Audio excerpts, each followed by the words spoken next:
I truly believe that being authentic is the best way to be. And wow, you guys look amazing tonight. Give yourselves a round of applause.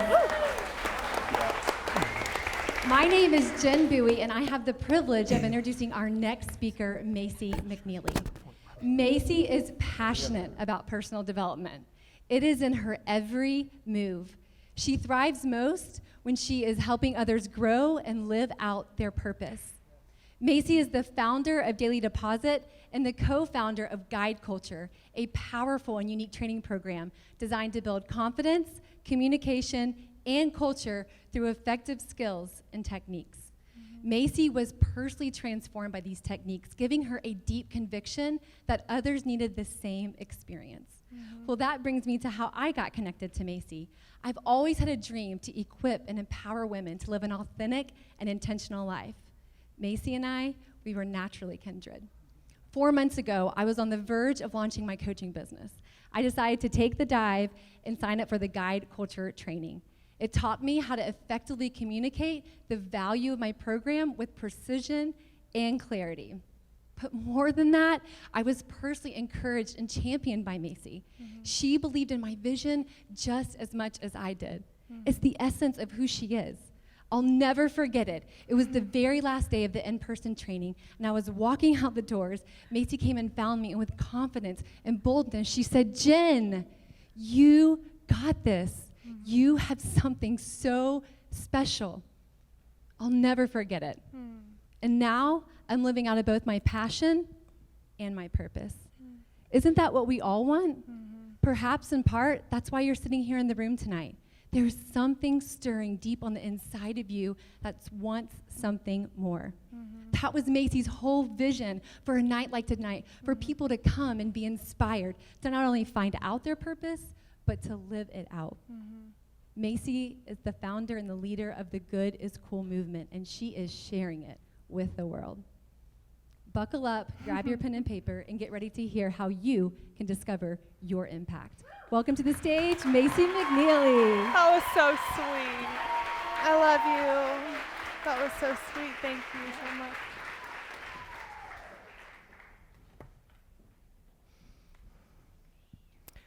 Has anyone ever struggled when it comes to finding your purpose? Anybody? Yeah. It's like you're waiting for your purpose just to fall in your lap. Or maybe you feel like your entire life is on pause until your calling is revealed. If that is you, you're not alone. Tonight, you are going to learn how to discover your impact, the power of repetition within your impact, and a method to make an impact. I get to talk to people all the time. I get to talk to them on Instagram, a lot of you on Instagram, at events like this, at our trainings. And a lot of times, people come to me and they're like, "Macy, I'm so stuck. I'm at a crossroads." And a lot of times, the root of that is struggling to find their purpose. What if I told you that you have your purpose right this second?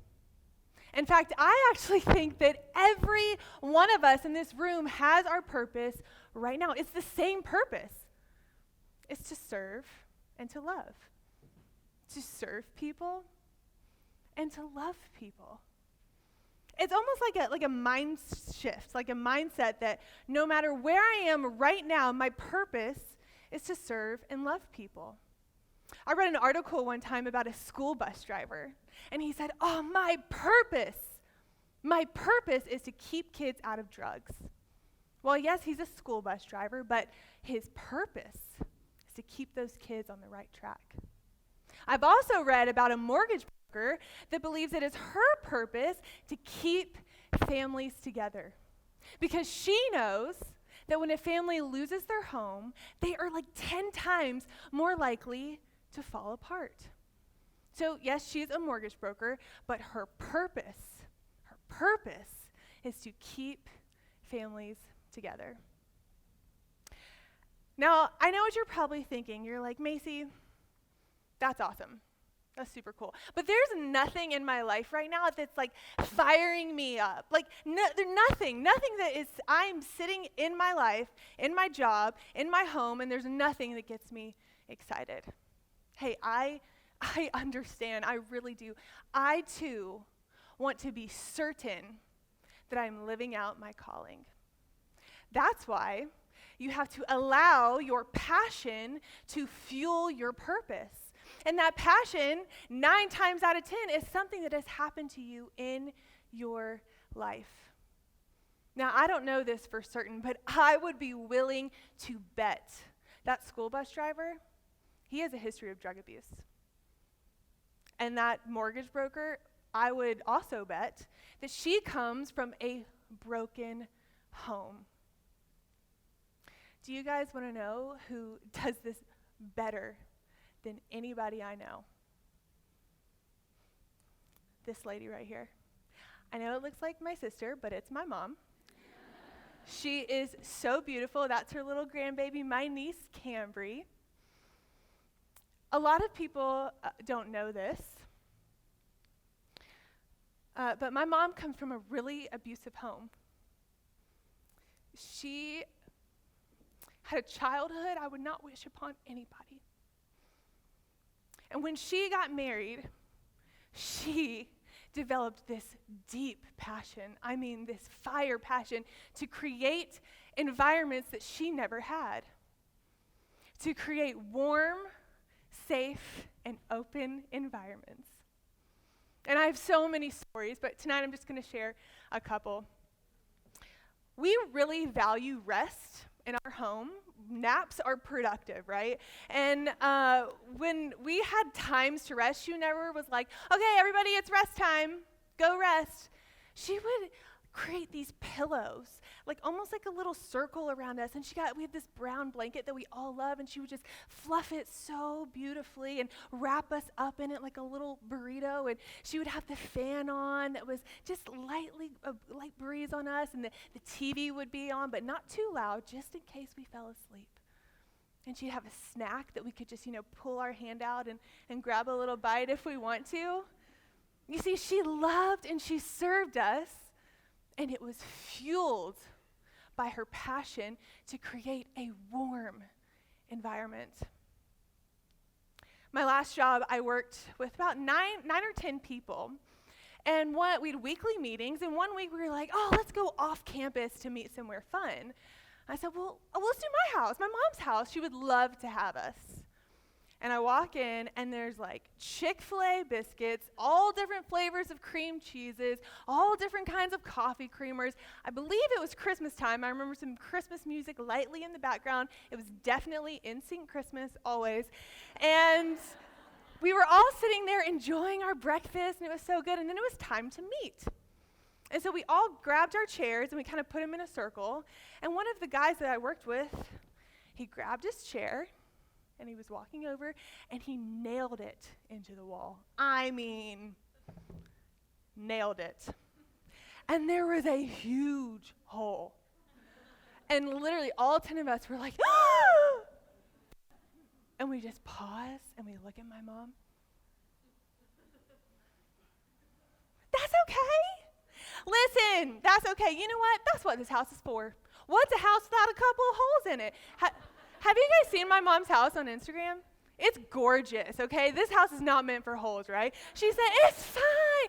You know what? It's no big deal. And she went up to him, and she looked him in the eyes, and she said, don't you let this ruin your day. She said, this is an accident. It is no big deal. I'll have it fixed by tomorrow afternoon. And literally, the people that I work with, we still talk about that moment, the way she responded, because it was fueled by her passion to create a safe environment, something that she never had. When I was in college, I lived good as cool, did really good high school. Freshman year, fell off, got back on it after, right? So it was my freshman year of college, and it was time for spring break, and everyone's like, Panama City. I'm like, okay, I want to go. And my mom's like, Macy, don't do it. It's not worth it. Trust me.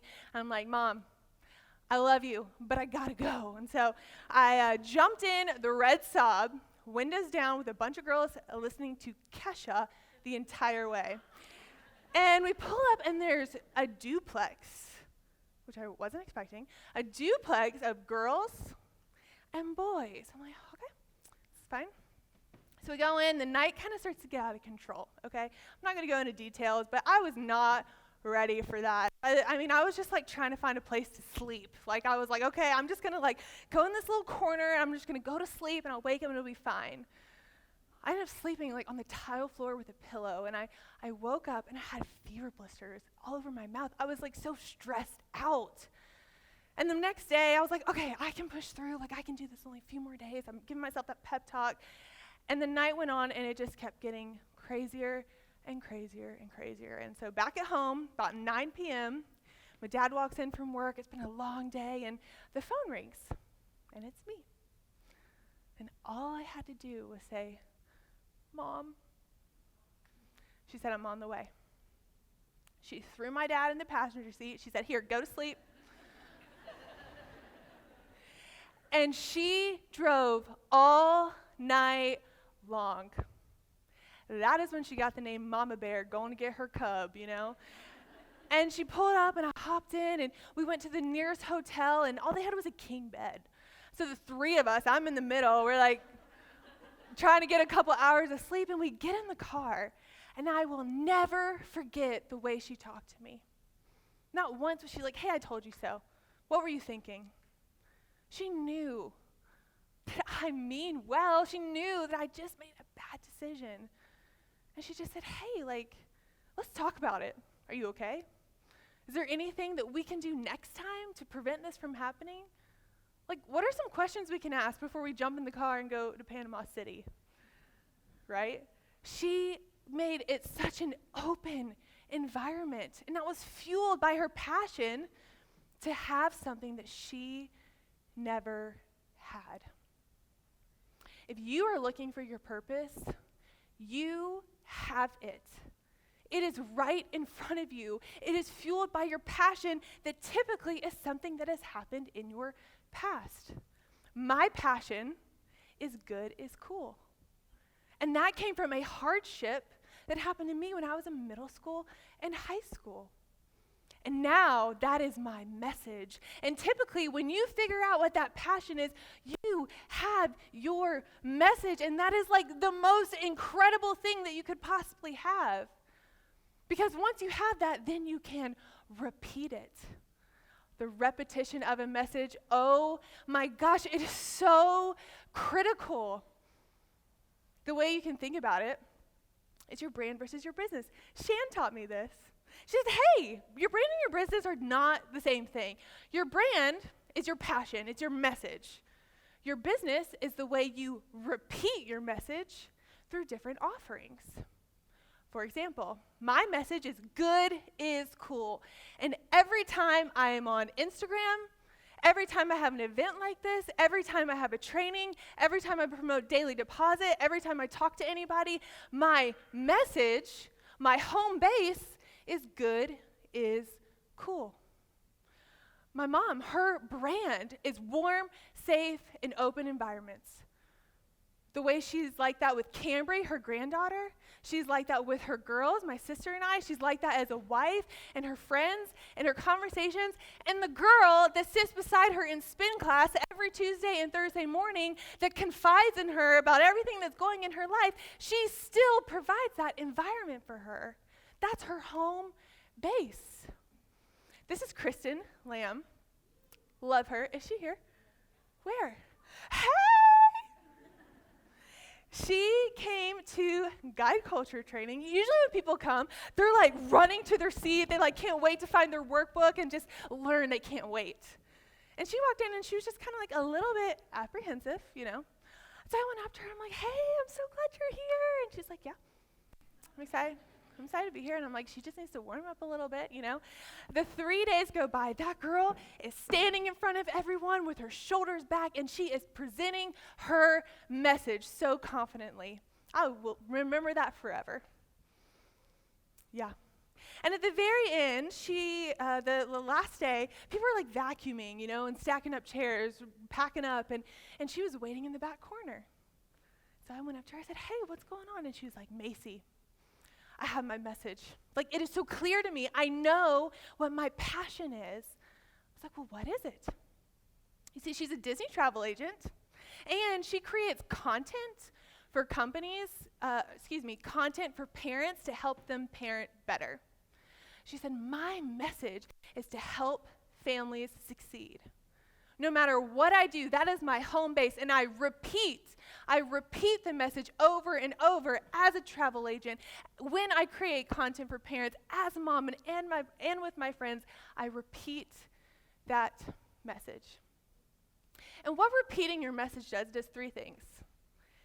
It confirms your commitment, people start to remember it, and it allows people a chance to receive it. If you are a leader of people, which you are, if you have anybody that you love, you are a leader of people. It is your duty to repeat your message to them because it confirms your commitment and it transfers the belief to them. 9 times out of 10, somebody doesn't buy into anything because they believe it. They buy in because they see their leader believing it. And that belief starts to transfer to people. And Lloyd Day, whew. Lloyd for Prez, can I get an amen? Yeah. He is the king of this. You see, when we started to get older, he would kind of be like, hey, y'all really need sales training. Like, I see you interacting, it's not good. I mean, he wouldn't say that, but he was just like, hey, what it would do for you, who'd built the value of what sales training could be for us. And of course, we're like, no, like, that's not cool anymore. You don't know anything. I mean, to the point, some of you might know this story. This is my, our first family beach trip. Austin and I were together like a couple months at this point. He brought packets of his sales training to the beach. He had us sit in a circle to role play. And he brought a screen and a projector for at nighttime to teach this training. He believed in it so much, and he saw an opportunity for the people that he loves the most. In one room for an entire week, he thought, oh my gosh, this could be it. I could transfer the belief to them. Well, it didn't work that time. But he repeated it enough to where he and I get to do this together. And I believe in sales training more than anybody. Oh my gosh, like I just want to scream to the world. It is the best thing you could possibly do because he repeated it. It also gives people a chance to start to remember what you're saying. It's so important to tell your message that goes with like different stories and circumstances. Like he wasn't always like, hey, you need sales training, you need sales training, you need sales training. We'd be in a situation and he would be like, hey, you could handle someone's concern really well and that's what sales training would do for you. Or maybe I was like struggling with something at school and he would say, hey, this is an opportunity that sales training would really, really help you. These events. So who came to the last Good at School event? Wow, it's awesome. Every time I do an event, it will be good as cool. That is my message. But I repeat the message with different stories and different circumstances. So the last event, I told stories about pulling for people, about believing in people, meeting people where they are. All of those are good as cool. And it's so funny because people will message me on Instagram or we'll go out there and we'll talk and they're like, oh, Macy, the way you talked about pulling for people, I'm going to use that in my classroom. I'm going to use it with my family. It just meant so much. And then the next person is like, oh my gosh, Macy, meeting people where they are, like there is a specific scenario in my life that I need to do that. Thank you. It resonates with different people. My church, Their message is to lead people in a growing relationship with Jesus Christ. That's their message. They repeat it every time they get on stage. And every week, they tell a different story. They have a different example of what it would look like to be in a relationship with Jesus. And again, some people are like, oh man, the preacher was speaking to me. He knew. And then some people are like, yeah, it was pretty good. Like, I'll put it in my back pocket, but maybe not this season of my life. But regardless of who it resonates with, they show up and they share their message every single week. You know, there's an old tale about a pastor, and he was going to do a revival, you know, and he had this big room set up, probably like this, ready to do a revival. And there was one person that showed up, and it was a cowboy. I imagine cowboy, you know, creeping on in like this, and the pastor says, hey man, it looks like you're the only one. Sorry. And the cowboy said, well, if I had one cow, I would feed that cow. And so I know a lot of you run a business on Instagram. You need to show up regardless of who shows up for you, because you never know who it could resonate with.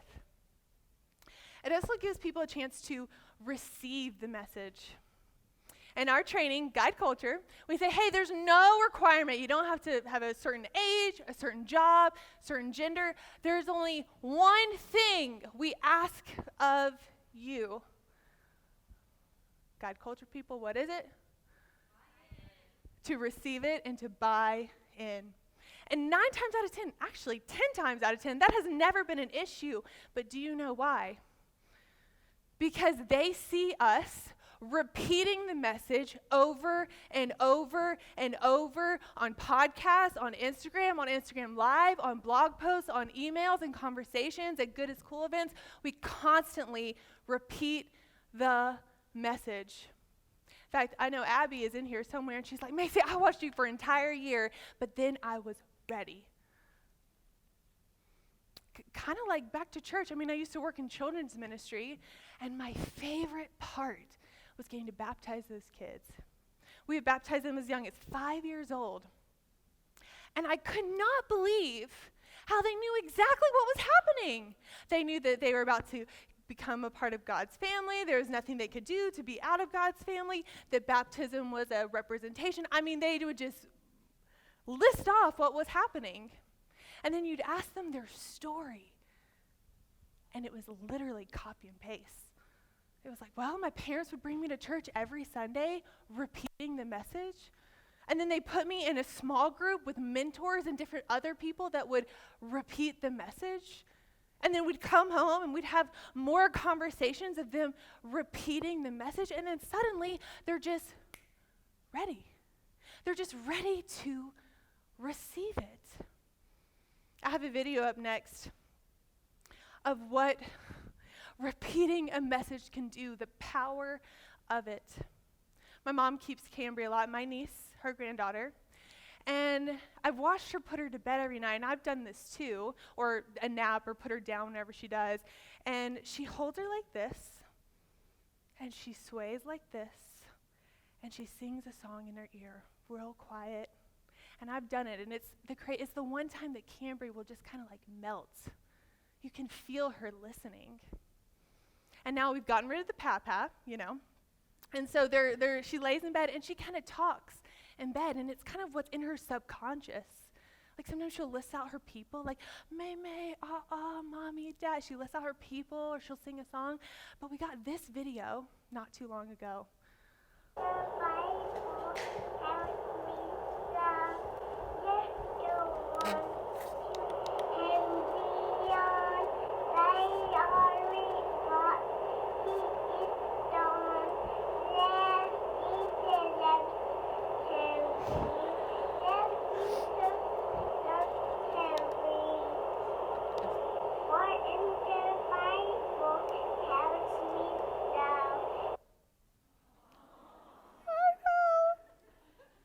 But guys, my mom believes so deeply that Jesus loves Cambry. And she repeats it to her over and over and over. And now, Cambry remembers it. She can barely talk, but she knows this so perfectly.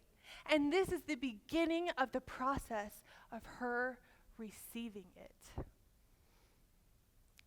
Every opportunity that you have to repeat your message, it is your duty and it is your obligation to take it. And if you're like, Macy, I need some clarity. I need some clarity on what that message would look like. Well, friends, we need to talk about your beliefs. What do you believe in? What do you stand for? Because if you don't stand for something, you're going to fall for anything. And a lot of times, to get clarity on those beliefs, you have to think about your input, because your input determines your beliefs. If you were to watch politics all day, every day, what are you going to believe? Politics, all the time, that's all you're going to think about. But if you put in the good, positive, personal growth, the podcasts, the books, the good people, the good conversations, that's how you get the clarity in your beliefs, and they might change. In fact, Connor, where's Connor? Hey, Con. He took the men's only training, and his beliefs changed. You see, a couple weeks after the men's only guide culture training, he sent me this picture. He's a police officer. He said, "Hey, Macy, I've been watching my input. Instead of fiddling around in my car, I'm being intentional about what I'm taking in." This is the book we give everybody that comes to our training, The Psychology of Winning. And he said, "Hey, my beliefs have started to change." He said, "I've just decided that I'm not going to use profanity on the job anymore. That's just a level of professionalism that I'm just not going to go below." And so he started to stop using profanity on the job. And his partner, they were doing a drill. I can't really imagine what a drill looks like, but I'm assuming it's like yelling at people to get down and put your hands like this and like this. And his partner came up and he's like, "Connor, why aren't you cussing?" And Connor said, "Hey man, I just don't feel like I need to." And he said, over time, his partner started to use profanity less and less and less. You see, Connor's input changed his beliefs, which changed his culture. But I don't think it stops there. I imagine that partner of his, I think he goes home and he talks differently to his little girl. And I think she feels safer with him. And I think the way she chooses her friends will be different. And I think that'll change who she marries, which will change the trajectory of her life. See, Connor's input changed his belief, which changed his culture, which changed cultures for generations. Connor, we are so proud of you.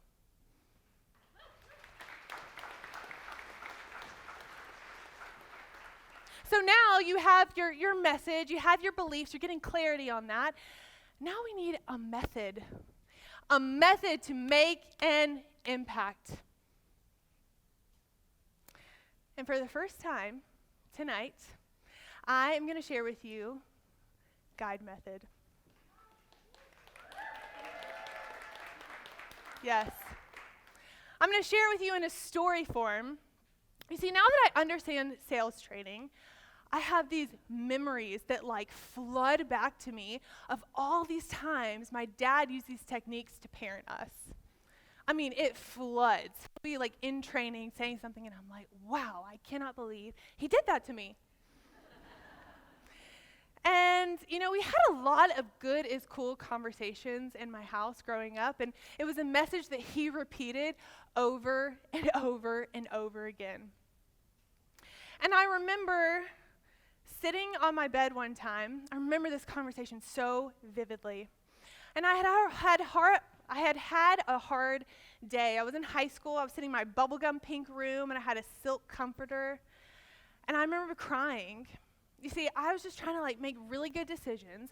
I was trying to do good in school. I was trying to do good in sports. I just felt like it was just so hard. And honestly, I was feeling really sorry for myself.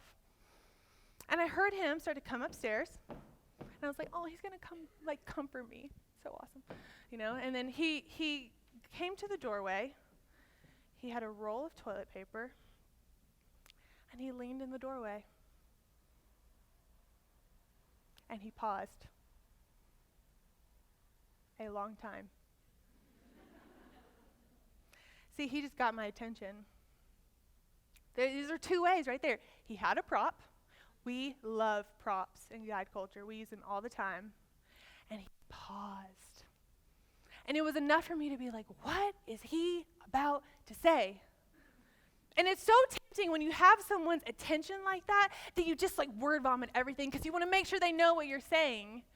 But no, you can't do that yet. You have to unleash their curiosity. And the way you do that is you craft this perfect statement just for that person that you're talking to. And the only way you know how to do that is if you get information, if you ask questions. And obviously, he's been gathering information on me my whole life. But in that moment, he said, hey, Macy, what is your dream life? What would it mean for you if you had that dream life? What does that look like for you to get to that dream life? And I just kind of opened up and I was like, Dad, like, I just want to feel good about myself. I want success and I want friends that also make good as cool choices. And he said, Macy, there is a way that you can have confidence, success, and friendships. And then he started to increase the value of this statement. You see, we talk a lot about building your case, right? Building the case of why you should do something, and that's how you increase the value. He said, Macy, when you choose the good is cool life, it's going to bring you confidence. And what that means for you is that you can walk into school with your shoulders held high, knowing that you are doing the right thing. He said, when you make a good decision when nobody is watching, that builds your confidence. And that confidence is really what you want, right? And I thought about it, and I was like, yeah, that is exactly what I want. He said, Macy, this good is cool life is going to bring you success so that you can know that you are living the life that God has called you to live. Now that is what you want, isn't it? And in my heart, I said, yeah, exactly what I want. He said, Macy, this life, it brings you friends.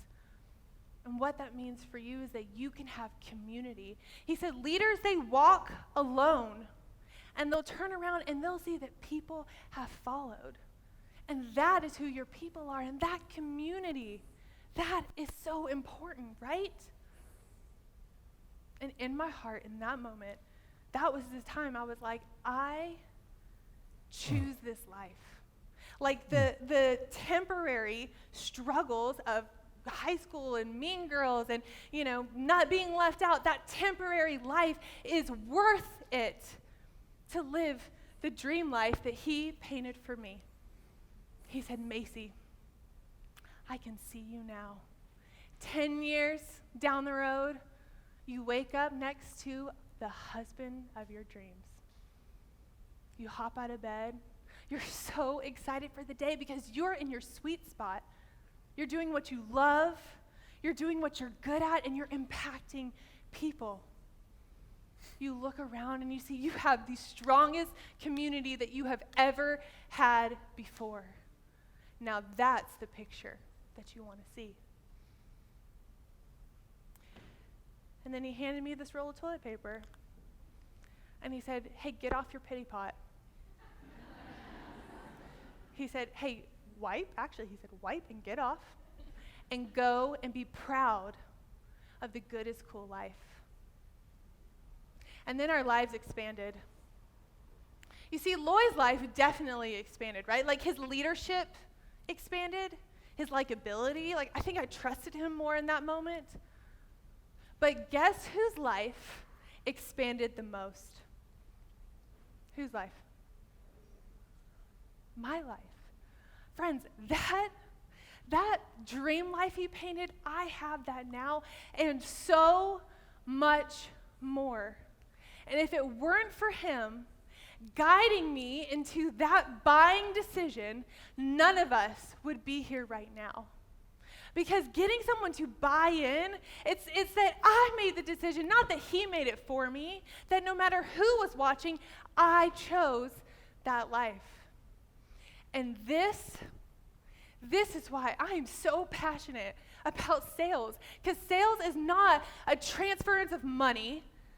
It's a transference of belief. It's a transference of the dream life that you see in people.